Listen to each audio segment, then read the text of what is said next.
Barbarian Horde. I'm Joe, here with me is my co-host Dan. Hello and greetings. And hope you all like the new intro. I think it's pretty cool. But anyways, as far as this topic goes, it's going to be damsels in distress. Now, for decades we've had this shamed, because why not? You know, because we've had the chaperones and the shrews screaming shrilly about, oh, the damsels! And also shrieking about how Sword and Sorcery has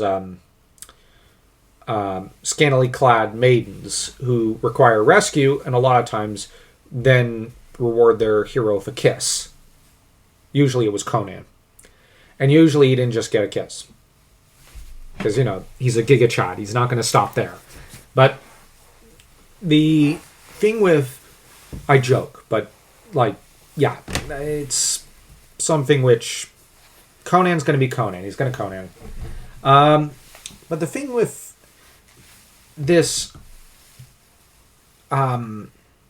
thing is that we actually need this trope back because it's gotten too far out of hand with the girl bosses.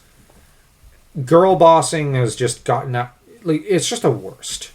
It's stupid, pointless, and when you look at these 90-pound actresses, it doesn't make any sense. It is the most imbecilic trend that's ever overtaken film, and it's turned into slop, if we're being blunt.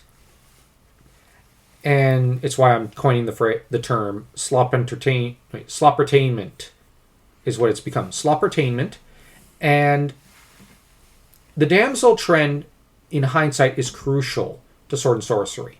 Because it is the modern-day knight in shining armor story. Let's be honest. Sure, these stories are dark, but Conan is a knight in shining armor, going to rescue a maiden from a monster or a sorcerer, and then getting rewarded with a kiss. This is the St. George myth, being played over and over and over again. It's a wonder that Howard was able to put a different variant on it every time, and make every single story with this trend feel unique and special. But it's also to his philosophical prowess as he was exploring ideas that Evola, Nietzsche, and many other philosophers were. Now, the problem with Nietzsche is that he's been completely quoted out of context by anti-Christians who are, you know, stupid. But the thing is, for the truly enlightened, Nietzsche's ideas aren't exactly something... You can have them with Christianity. There are some good ideas, but there's also some bad ideas. Nietzsche did not go far enough. But the thing is, had he dug deeper into the darkness, he would have found the light. That is to say, Christ. But the thing is, with the Sword and Sorcery genre, you're supposed to find the Ubermensch. You're supposed to find the knight in shining armor. And the love interest doesn't need to be boring. I mean, Mario has done a lot with Princess Peach. The Legend of Zelda has done a lot with Princess Zelda. But when Zelda's at its weakest, it's when Zelda's given more of a boss girl role than she should, and she's utterly transformed. Now, on the other hand, I have to preface this by saying her having her own game, as she recently did with the Echoes of Wisdom, is a good idea. It's just a side game. It's not a main game. But I've looked at it. It looks fun, and they made it more for, like, young girls and young boys. It's more like kind of linked to the past, and that's a good idea. But they didn't have her going around out-muscling men, and they seem to have instead turned her into a mage, which works. And there's also the 89 cartoon, or 1990 cartoon, which turned her into a bit of a failed girl boss. I mean, she thinks she can girl boss her way through, but then she always gets captured when she tries. It was actually kind of adorable and funny. And she was obviously very, very horny for Link. But and that's where the failed girl boss aspect came out.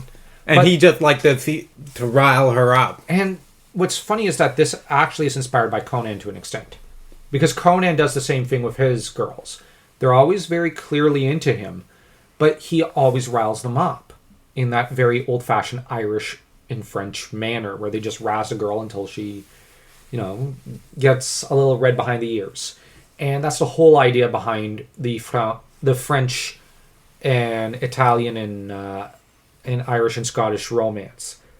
We just fire up our maidens and they just start getting angry, and then you lay a kiss on them. It works. Dan's nodding his head quite happily. Yeah.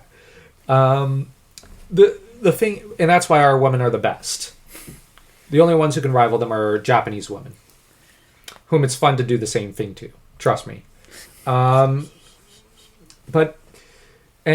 the thing with sword and sorcery gals, though, is they are supposed to take charge, but they're often put in uncomfortable situations, at which point they need rescue. But they provide the feminine energy. The male provides the male energy. And in terms of metaphysics, this is actually supposed to complement each other. But how many times did the female character actually contribute to her own rescue? Almost every time. Conan always relies on them to help him out.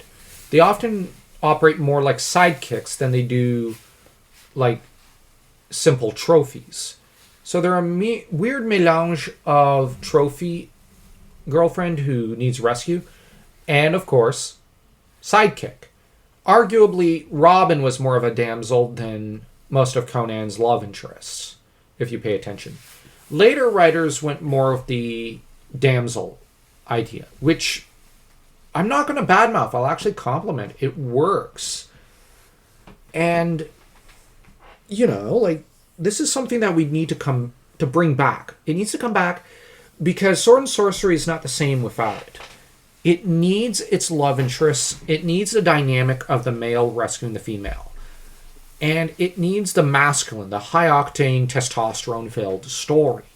Without that, and without the philosophical elements, it has to be intelligent. It's not the same if there's not, you know what I mean? Lots of meaning, loads of meaning poured in. So for the authors out there, don't forget to meander a little, world build, pontificate about a single idea. I'm not saying about politics. I'm saying philosophically, like what Howard would. Howard definitely pontificated about, civilization and barbarian man. And he pontificated about this or that philosophical idea in every story. Because Howard was a high IQ guy who was exploring a lot of different philosophical notions in every story. So, yeah. Also, don't forget to check out our crowdfund, because we've got a few sword and sorcery stories in a book we're editing for others. It's called Steelheart. It'll be crowdfunded only for about $500 Canadian. And you can get access to our books through that, because why not? And, yeah. So, do consider contributing. The link to the pre-launch page will be in the description. Not the description, the comment section. Wow. Force of habit. And don't forget to check out our Royal Road account. We have plenty of fantasy stories. One or two of the sword and sorcery variety. One of the horror fantasy variety. You all will love it. I guarantee it. Or you could check out, if you're feeling super generous, our Buy Me a Coffee or Patreon, where you can read our entire Scottish Lord of the Rings book, even for just $1. And take care. And as said, smash that like and that subscribe button as though you were Conan tearing asunder the lives of his enemies in order to save, well, one of his beloved girlfriends. Or Zenobia, the ultimate waifu of all time.